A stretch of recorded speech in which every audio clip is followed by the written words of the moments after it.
Why a woman cannot beat her husband lightly. Without wasting time, let us go together and watch this video, inshallah. This is Shekhar here. I'm so grateful to the IRF that we get this opportunity to ask you some questions. And for the first time, I've seen you, and I'm glad that I can ask you a simple question. I am a businessman, and one of my, or rather, my only hobby is studying religions. So, one of them, obviously, being the Quran. So my question is fairly simple. I really liked what you spoke about Aisha. That was a very wonderful thing that you said. So my question is fairly simple. I'll make it very small. But I really hope that I have the opportunity to cross-question you after you answer me on your answer. Thank you. So we see in Muslim book number 4, number 2127, wherein it says, a part of it that is, he stuck me, Aisha, on the chest, which caused me pain. Further down, if you look at Mishkat al-Masabi, volume 2, page number 690, repeated again in Muslim book number 9, number 3506, a part of it, I'll just get to the point, wherein Umar is trying to say to the Prophet, or rather trying to make him laugh. He says, Messenger of God, I wish you had seen the daughter of Kharija, where she asked me for extra money, and I got up and slapped her on the neck. God's messenger laughed and said, they are around me, as you see, asking for extra money. Abu Bakr then got up, went to Aisha and slapped her on the neck, and Umar did the same to Hafsa. Now we see something of a pattern coming in. Then if we just jump to Quran chapter 4, verse 34, and those wives you fear may be rebellious, admonish, banish them to their couches and beat them. Now, as I understand from your talk, that there is equal punishment for both man and woman. I'm not contending whether they should be beaten or not. My point is, what is the right of the woman if the man is wrong? Because he gets to beat her up. Brother asked a very good question, and I give you the right to cross-question me after the answer. It is granted. The brother quoted hadith of Sahih Muslim and Mishkat al-Masabi. Do you know the relationship between Hafsa and Hazrat Umar? Well, I've not really got to the point that much. I'm still studying. Do you know the relationship of Aisha and Abu Bakr? May Allah be pleased with them both. Her father, if I'm not mistaken. That's right. I'm asking you a question. Are you married? Yes. Yes. Do you have a daughter? 2 of them. 2 of them, fine. I get to go to heaven. Sorry? I get to go to heaven. No. If you bring them up correctly, I remember with that. love and compassion, then you'll go to heaven, otherwise not. But, just kidding. But that is only righteous deed. Without iman, you can't enter Jannah. So for you to go to heaven, besides upbringing your 2 daughters correctly, you have to follow the laws of the Quran and the Sahih Hadith and be a believer. I understand. That we'll discuss after answer to you. I understand. After answer, inshallah. I'm asking a simple question. Suppose your daughter, if she wants to jump from a 10-story building, what will you do? I'll stop her. Is she adamant? What will you do? Point, yeah. You get the point, very good. If she wants to jump, no, I want to go. I want to fly like Superman. Dad, you are preventing me from being a Superman. What will you do? Well, I'll stop her, obviously. Will you slap her or not? If required. She says, no, I want to jump. What will you do? Well, I can ask it the other way around. What I'm if my asking, wife brother. sees- I'm asking. If she wants to jump from the 10-story, I will hit her. if required, not normally, you will say, अरे बेटी जान दो ना, Superman मत बनो. नहीं बनने का है अब्बा.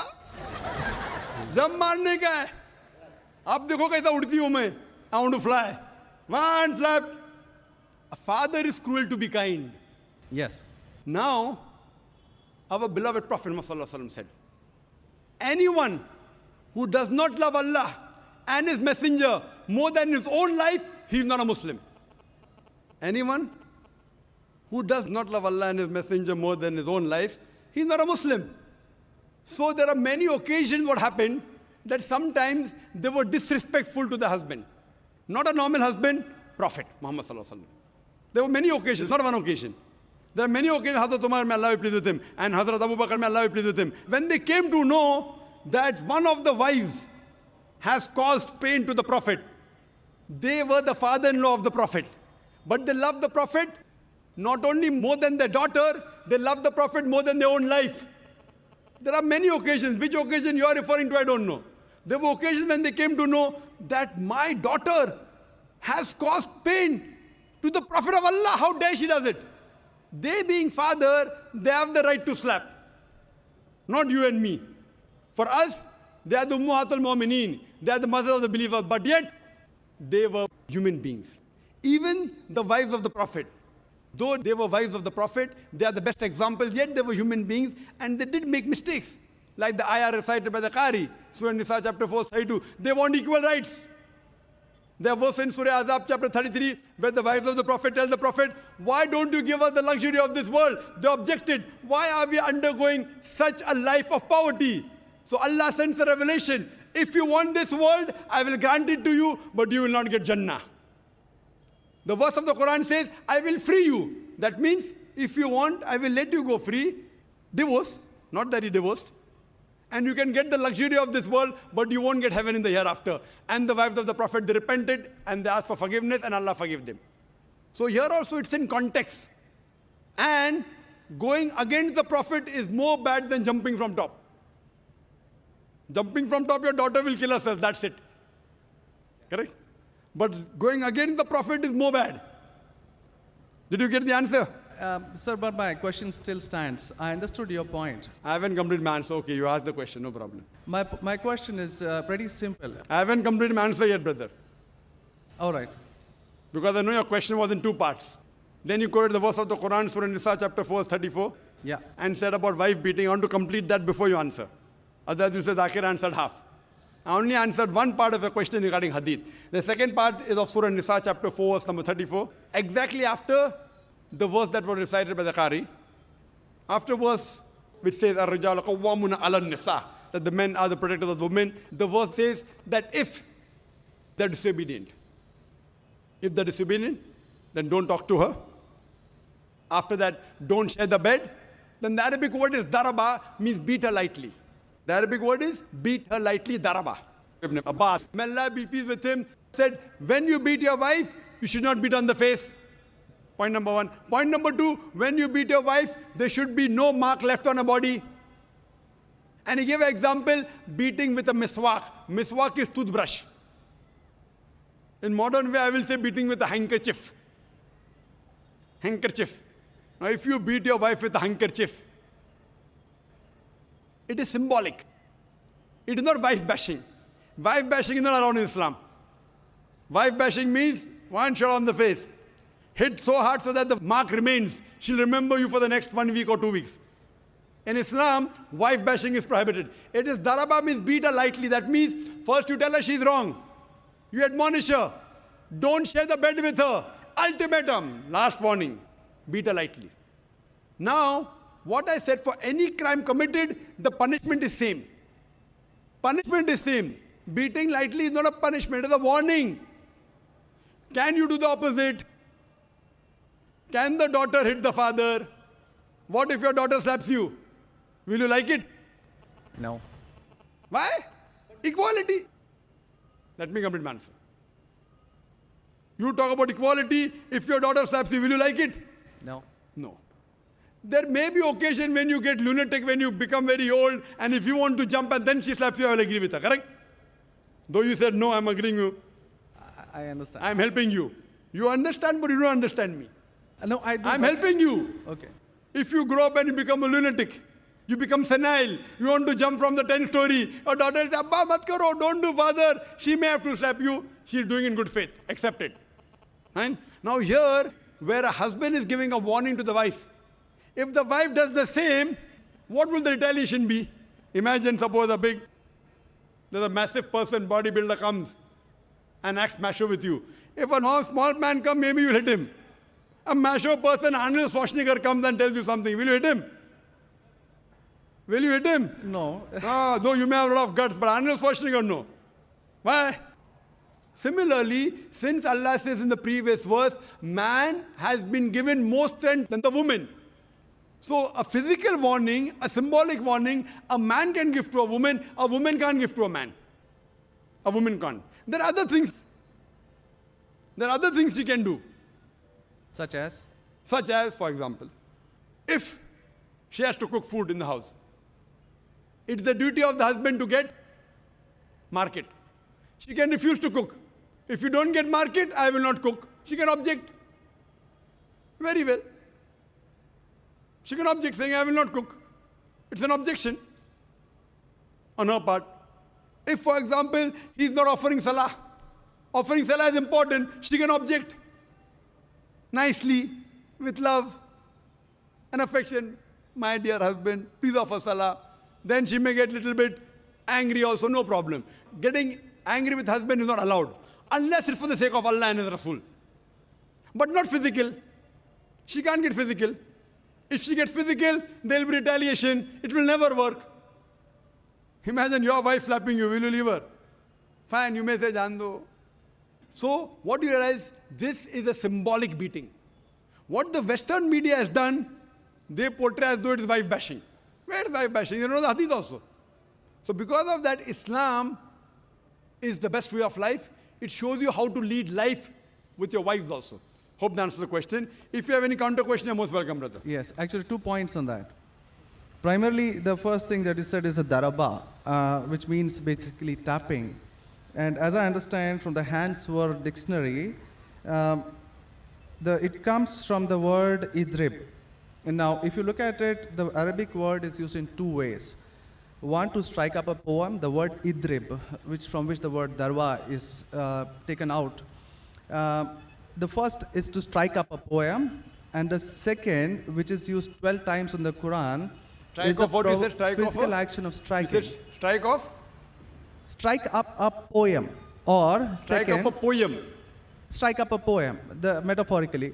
Second part is the physical action of striking. It's used again in Surah 8:12, wherein it about an angel strike off their heads, strike off the very tips of their fingers. The same word is used. So how can the same word be interpreted there as lightly, but here as Very cutting good off question. the second part? Very good question. Very good question. The second part is that if we come back to Sahih Bukhari, volume 7, number 715, again, the respectable, I truly mean that, respectable woman Aisha, a great scholar, I read about her, narrated, Aisha said that a lady came wearing a green veil and complained to her, that is Aisha, and showed her a green spot on her skin caused by beating. It was the habit at that time for women to support each other, means when they get beaten up, so you support each other. So when Allah's messenger came, Aisha said, I have not seen any woman suffering as much as a believing woman. Look, her skin is greener than her clothes. That was my second part. As for second part, I answer first, and first part, I answer second. No problem. She's complaining to the Prophet that somebody has done injustice to her. It doesn't end saying the Prophet agreed with it. If someone has done injustice, if we read ahead in some other hadith, the Prophet may have done justice to her. It doesn't say that someone beat her and the Prophet agreed with it. Correct? She is just reporting that maybe there is injustice done to a woman. That's it. The moment she's complaining means she's disagreeing with it. She didn't say, Prophet, I heard a very good thing I saw, that the woman was beaten up. The moment she's complaining means the wife, Hazrat Aisha, may Allah be pleased with her, disapproved of it. So the lesson we get from this is, no one should beat the woman such a way that she becomes green. But sir, see, the exact statement she makes is that I have not seen any woman, that's Aisha herself, it's not my interpretation, I have not seen any woman suffering as much as the believing woman. So we see at the time of Muhammad that women were really in very, very bad shape, even though... You know there are hadiths saying, I have not seen a person, a believing person like Hazrat Bilal suffering. What was he suffering from? His master tortured him and said, don't say there's one God and I will leave you. Hazrat Bilal, may Allah be pleased with him, on that death stone, he's agreed to die. He will say, I will not denounce Allah. I will keep on saying, La ilaha illallah Muhammad Rasulullah. There is no God but Allah and Prophet Muhammad is a messenger. He's taking the pain. That means if I say Hazrat Bilal is a believer who is being tortured, that does not mean that what act that being done on Hazrat Bilal, may Allah be pleased with him, is right. It is wrong. But he's a believer who's taking the pain. In this context, we have to see the context and go to the Shara. You have to see Fath al-Bari. And what was the woman? What was she? Who tortured her? Was it the master? Was she a slave woman? You have to go to the Shara. I'm not a muhaddith. I'm telling you what the answer can be. You have to go to the Shara and find out. Why was she? Who hit her? Who beat her? Did the husband do? Was the husband a believer? There are 10,000 reasons. But Just sir, because- excuse me, in Mishkat al-Masabi, Brother Shekhar, volume 2. Brother Shekhar, Yes. what I would like you to do, there are so many people waiting at all the mics. Precisely, concisely, I would like you to put your question in a few words and then close. Because you got such a big sheaf of papers, there are many people I see waiting with small slips just or one something. question. So we cannot allow this whole thing to go on. This is not a debate session. It's a question and Brother. answer session. I want you to put your question in the next 4 sentences. Let Dr. Zakir answer so that all the many ladies standing there here also get a chance. We have exactly 1 hour, 12 minutes left. We have very occupied sorry 20 about that. minutes already. Brother, initially you asked 2 questions and answered. You said, I want a counter. What counter you gave? In the counter, you're asking 1 more question. I don't mind answering your 100 questions, but in this rule, 1 question at a time, go behind the queue, no problem. You asked 2 questions, give the answer. You said, I want a counter question. With the counter question, you're asking 1 more question. So, I'm very kind, I don't mind. I would love. After finishing, you can come in the cabin. And inshallah, I will answer all your questions. I want to ask you, after I answer your question, what will you do? Will you believe in the religion Hazrat Aisha believed? Yes or no? I yet have to answer your counter question. Well, it's not just this one point. There are many, many more. I'll answer inshallah all. How many are there? 10, 20, 50, 100? How many? Well, we can sit on that. How many approximately? Well, there are many more. I have not How really many? counted them. 10, 20, 100, 1,000, 10,000? How many do you have now in your mind? Well, I do have. How many? 10, 20, 30? How many? Yeah, probably quite a few. Maybe, Quite a few is how much? 5 or 10? Approximately. I don't know, maybe 100 questions. 100 questions you have? Brother, after this session is over, we sit together. Okay? Write down all the 100 questions. Inshallah. Inshallah. I will try and answer everyone. Okay? I request you. We'll spend the full night together. I don't mind. Because you're a seeker of truth. And I'm also a seeker of truth. And my job is to try and clarify the truth. Not that I'm a scholar. I will try and answer all your 100 questions. But I doubt whether you'll be able to write 100 questions. I doubt. Coming to your main counter question, brother. That will be basic counter question. Counter question of yours is that daraba has got 2 meanings. One is strike off the head. You ask me then, how do you come to know which is correct? Correct? Exactly. In the counter question, don't ask 1 more question. That means you're breaking the rule. Sir, I'm just refuting what you said. Not refuting. See, you asked a counter question. Counter question was of daraba has got meaning of striking. That is the counter question. In that counter question, you asked 1 more question. You can't ask 1 more question in a counter question. You can ask 1 counter question, but that was a fresh question that you asked. Now coming to your question of daraba. You said striking, I agree with you. How do you come to know one time it is lightly beating, one time it is striking of the head? The verse in the Quran is there, in Surah Maryam, chapter 19, verse number 47. Mary, may Allah be pleased with her, she says, when Archangel Gabriel says that you shall have a son. So she says, how shall I have a son when no man has touched me? How shall I have a son when no man has touched me? Now if you go to the Lugha, your hands were dictionary, all lanes, I believe you read my dictionaries, all this you can get on the internet. It's not difficult. You go on the internet and type, you'll get 100 questions against Islam. Not 100, you'll get 1,000. Very easy. Not that a person has done research. If you had done research, you'd have come to know who was whose father and who was whose husband and mother, everything. But you go on the internet, you get this very easy. Now, the Arabic word masa has got 2 meanings. Physical touch, it means sexual touch. So when Mary, may Allah be pleased with her, she says, how shall I have a son when no man has touched me? It is understood. It is not physical touch, it is sexual touch. Correct? Yes. Similarly, There are several verses in the Quran. Now, when there are two, three meanings, even both can be correct or one can be correct. To have more details, you go to the Hadith. Hadith is the commentary of the verse of the Quran. Correct? Maybe the same word has got two meanings. In that verse, it means meaning number one. In the second verse, it meaning number two. Hadith is the commentary.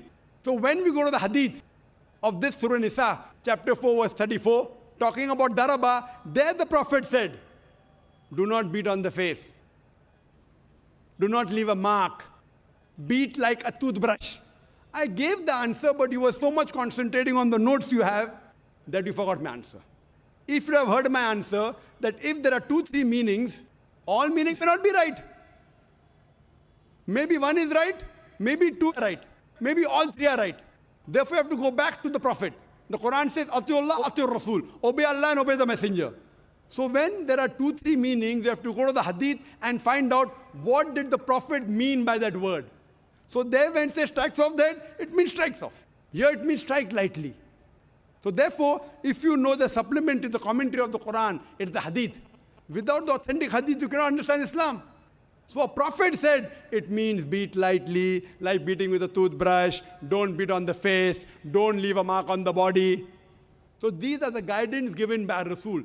Therefore, it is obligatory that besides the Quran, you have to follow the authentic Hadith. Hope that answers the question, and inshallah, I'll wait for you after 10 o'clock in the speaker's lounge, inshallah. Yes, Brother Shekhar?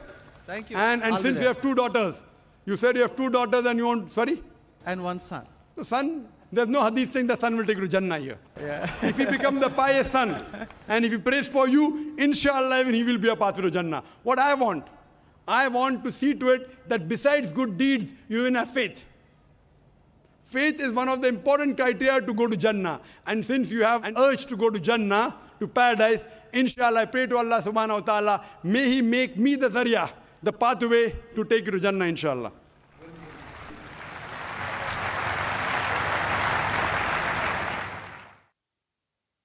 Welcome back from watching that video. Sometimes men beating a woman, it doesn't mean can change anything. If you see your wife is wrong in something, you can put her down and advise her not to do, either not to repeat the same mistake again. Either if she's not listening to you, you can call one of the relatives and talk out about it. You can solve the problem out. Everything is fighting in front of the kids. You fight. Even a woman, sometimes they fight men without problems. Yeah. We should change our ways, my people, my brothers and sisters. Fighting is not solve all the problems, but you can sit sometimes and talk each other, correct yourself, so that you will know what I did was bad. Learn how to say sorry between two of you. If none can say sorry, things will not work out. Saying sorry is just can make things simple. What do you think about this video? Leave a comment below. Inshallah, see you in my next video. My name is still remain Halima Omar. Kindly subscribe, share my videos, like them, leave a comment below. Inshallah, see you in my next video. Assalamu alaikum wa rahmatullahi wa barakatuh.